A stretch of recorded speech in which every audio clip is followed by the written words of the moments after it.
छात्रों, आश विद्यालय से मैं निधि श्रीवास्तव संस्कृत की इस कक्षा में आपका स्वागत करती हूँ।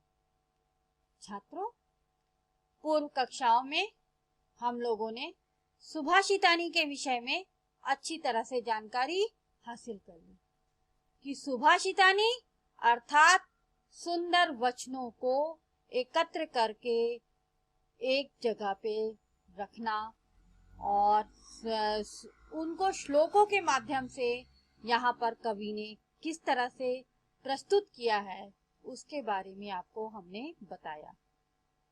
छात्रों, संस्कृत साहित्य के जिन श्लोकों में सार्वभौमिक सत्य को सुचारू रूप से प्रस्तुत किया है उनको ही हम सुभाषित कहते हैं। और इस पाठ में भी छात्रों 10 श्लोकों को एक साथ सुंदर संग्रह किया है। इनमें परिश्रम का महत्व भी आपको बताया गया है और क्रोध का दुष्प्रभाव मानव प्रकृति का और वस्तुओं की उपादेयता के विषय में भी बताया गया है। साथ ही साथ छात्रों बुद्धि की विशेषता आदि विषयों पर भी यहाँ पर प्रकाश डाला गया है। छात्रों, आपको इन 10 श्लोकों के माध्यम से सबसे सारी जानकारियों को एक जगह पर किस तरह से एकत्रित करके सारी जानकारियों को आपको दिया गया है उसके बारे में सुनिए। कि आपको सर्वप्रथम बताया गया कि शरीर में आलस्य ही मनुष्य का जो है वो महान शत्रु है और परिश्रम के समान कोई दूसरा मित्र नहीं है। तो और साथ ही साथ आपको ये भी बताया गया कि गुणी मनुष्य ही गुण को जानता है, निर्गुण नहीं। उसी प्रकार बलवान ही बल को जानता है, निर्बल नहीं। जिस तरह से वसंत ऋतु का गुण केवल कोयल ही जानती है, कौवा नहीं। और शेर का वजन हाथी ही जानता है, चूहा नहीं। छात्रों और छात्रों आपको ये भी बताया गया कि मनुष्य को किसी कारण से क्रोधित होता है तो उस कारण की समाप्ति पर वह जरूर प्रसन्न होता है, परंतु जो अकारण क्रोधी है उसको कोई भी संतुष्ट नहीं कर सकता है। साथ ही साथ छात्रों कही गई बात का अर्थ तो पशु भी ग्रहण करते हैं, ये भी बताया गया। और लेकिन ज्ञानी जन वह है जो ना कही हुई बात को भी जान ले, क्योंकि कही हुई बात तो पशु भी ग्रहण करते हैं। और छात्रों आपको ये भी बताया गया कि संसार में कुछ भी निरर्थक नहीं है, हर वस्तु का अपना अपना मोल है। क्यों? क्योंकि घोड़ा का भी अपनी जगह में मोल है, क्योंकि घोड़ा तीव्र भागता है। और गधे का भी अपनी जगह में मोल है, क्योंकि वो बोझा ढोता है। ठीक है छात्रों, तो आइए इन सब श्लोकों के अर्थों को जानने के बाद हम लोगों ने अभ्यास माला भाग 1 का अध्ययन किया, जिसमें कि आपको संस्कृत भाषा में प्रश्नोत्तर वगैरह लिखने थे। आज हम अभ्यास माला भाग 2 लेकर आए हैं। तो आइए देखते हैं छात्रों, संस्कृत क्लास 10 षष्ठा पाठा सुभाषितानी का 5वां भागा, अभ्यास माला 2, प्रश्न नंबर 5 का अ, संधि अथवा संधि विच्छेदम कुरुत। पहला देखिए, ना प्लस अस्ति प्लस उद्यम समा, तो क्या हो गया? नास्त्युद्यम समः। तो क्या हो गया? उसको एक साथ बोलेंगे तो क्या होगा छात्रों? नास्त्युद्यम समः। नेक्स्ट वन है dash plus dash is equal to तस्यापगमे। तो तस्यापगमे इसको हम लोग संधि विग्रह करेंगे तो क्या होगा? तस्य प्लस अपगमे। नाउ नेक्स्ट वन, अनुक्तम प्लस अपि प्लस ऊहति, बड़ा ऊ है, ऊहति। तो अनुक्तम अपि जुड़ा तो अनुक्तम अप्य, ऊहति प्यूहति। तो क्या हो गया? अनुक्तम प्यूहति। नेक्स्ट है plus dash is equal to गावश्च, तो गावाः प्लस च। एंड नेक्स्ट वन छात्रों, dash plus dash is equal to नास्ति, तो न प्लस अस्ति इज इक्वल टू नास्ति। नेक्स्ट वन, रक्ता प्लस च प्लस अस्त समय इज इक्वल टू क्या होगा, रक्ता प्लस च प्लस अस्त समय इज इक्वल टू रक्ताश्चस्त समय। एंड नेक्स्ट वन छात्रों देखिए, dash plus dash is equal to योजक स्त्रत, तो क्या हुआ, योजका प्लस तत्र, क्योंकि आधा सा और आधा रा ऑलवेज विसर्ग के रूप में आते हैं। नाउ क्वेश्चन नंबर 5 का बड़ा। छोटे आ में हमने संधि देखी, अभी यहाँ पर हम समस्त पदम विग्रहम लिखत, समस्त पदम विग्रहम अर्थात समास कंपाउंड। तो छात्रों यहाँ पर आपको समास करना है, उसका भी विग्रह करना है, ठीक है, और उसको जोड़ना भी है जैसे कि संधि आपने की।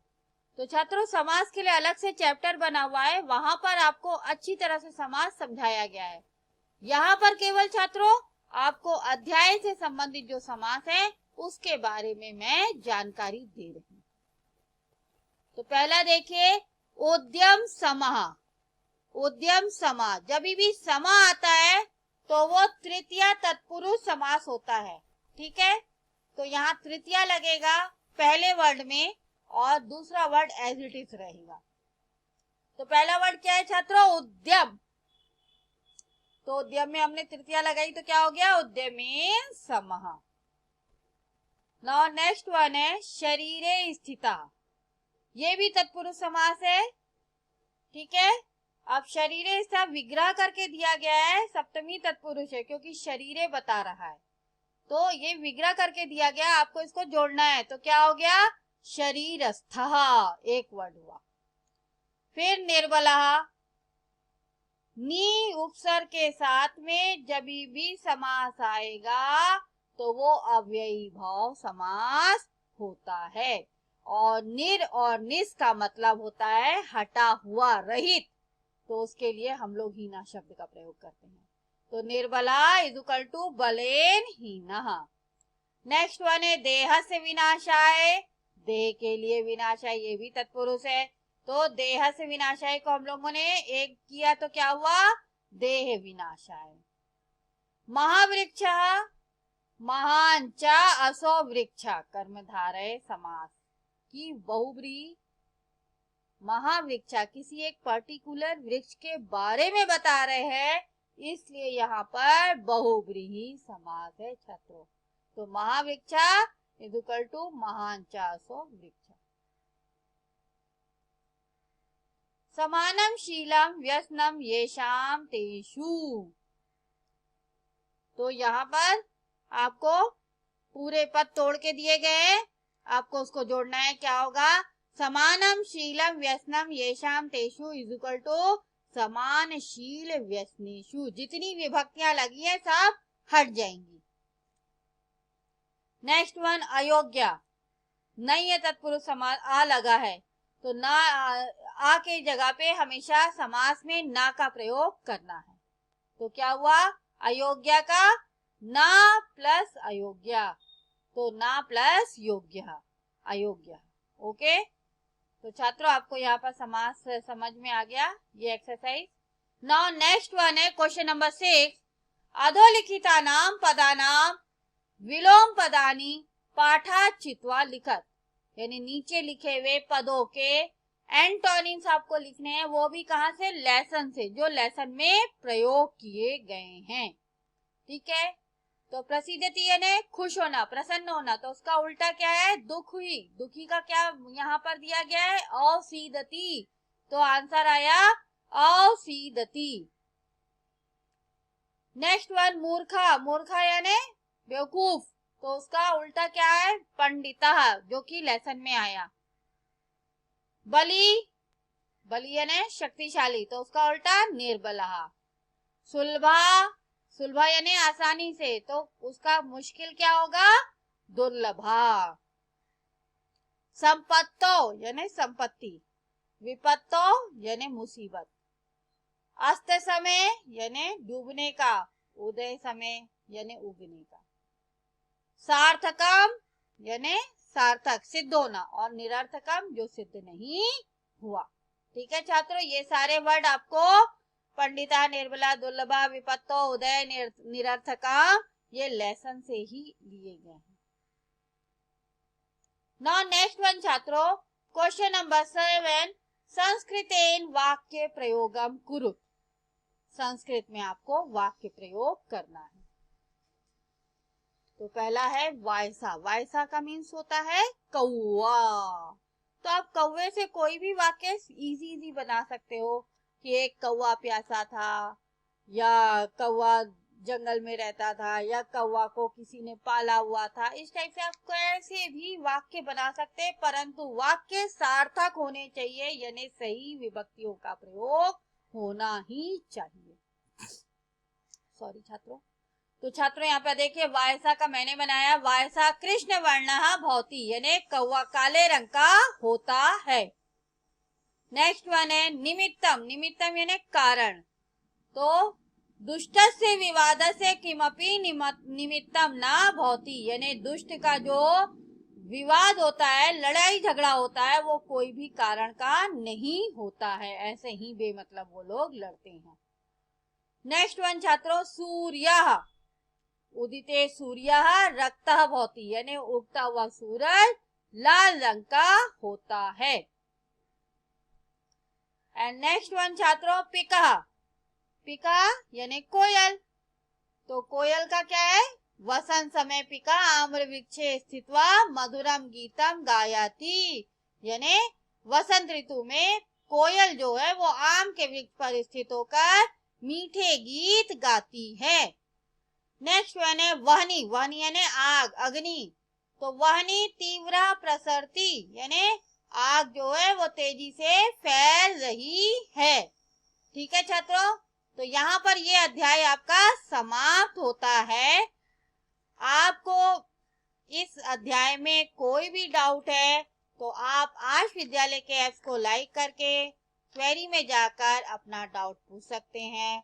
छात्रों, आपको इस अध्याय से यह सीखने को मिला है कि हमको लाइफ में किस हर वस्तु का उपयोग सही तरीके से करना चाहिए, और हर चीजें अपनी अपनी जगह में, हर चीजों का अपना अपना महत्व होता है। कोई किसी से छोटा या बड़ा नहीं भगवान ने बनाया है। सबको एक जैसा ही अपना अपना काम सबके हिसाब से दिया हुआ है। ठीक है, तो छात्रों, आपको हमेशा अपनी लाइफ में अच्छे वचनों का ही प्रयोग करना चाहिए। ठीक है छात्रों, तो आपको यहाँ पर कोई भी डाउट है तो आप आज विद्यालय के ऐप्स को लाइक करके क्वेरी में जाकर अपना डाउट पूछ सकते हैं। मैं आपका जवाब जल्द से जल्द दूंगी। तब तक के लिए धन्यवाद छात्रों। नमो नमः।